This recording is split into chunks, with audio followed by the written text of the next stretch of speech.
साताऱ्यात दरोडा, शिरपुरात थरार, सिनेस्टाईल पाठलाग करत 5 दरोडेखोरांच्या आवळल्या मुसक्या।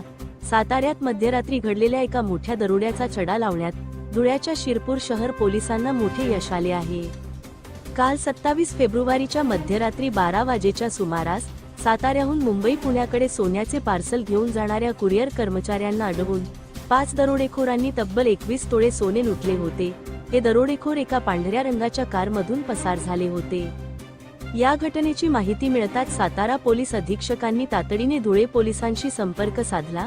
एका बाजूची काच फुटलेली पांढरी कार धुळ्याच्या दिशेने येऊ शकते, ही माहिती मिळताच धुळे पोलिसांनी कोणतीही वेळ न दवडता महामार्गावर तात्काळ नाकाबंदीचे आदेश दिले।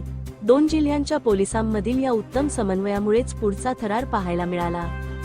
या माहितीच्या आधारे शिरपूर शहर पोलिसांनी अत्यंत सतर्कता दाखवत टोलनाक्यावर सापळा रचला।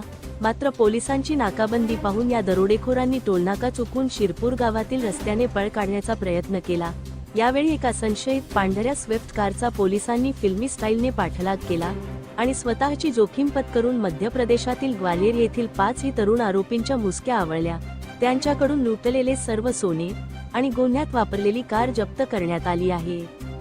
या धडक आणि यशस्वी कारवाईबाबत शिरपूर शहर पोलीस ठाण्याचे पोलीस निरीक्षक किशोर कुमार परदेशी यांनी सविस्तर माहिती दिली। धुळे क्राईम न्यूज साठी अब्दुल रहमान मलिक, धुळे। सातारा शहरामध्ये काल रात्री 12 वाजेच्या सुमारास 2 छराप्यांना 5 दरोडेखोरांनी पांढऱ्या रंगाच्या कारमध्ये येऊन त्यांच्या ताब्यातील सुमारे 21 तोळे सोने दरोडा टाकून लुटून नेल्याबाबत वरिष्ठांकडून आम्हाला नाकाबंदी लावण्याबाबत कळवण्यात आलेले होते। याबाबत आम्ही शिरपूर शहर पोलिसांचा डीबी स्टाफ हा शिरपूर टोल नाका येथे पाठवून सदर संशयित गाडी मिळून आल्याने सदर 5 आरोपी व संशयित गाडी व त्यांनी दरोडा टाकून लुटून नेलेले 21 तोळे सोने हे जप्त करण्यात आले आहे।